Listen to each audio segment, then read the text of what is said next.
రాయగలరు?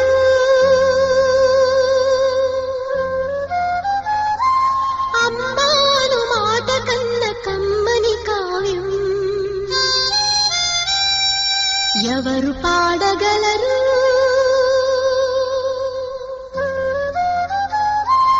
అమ్మ అనురాగం కన్న తీయని రాగం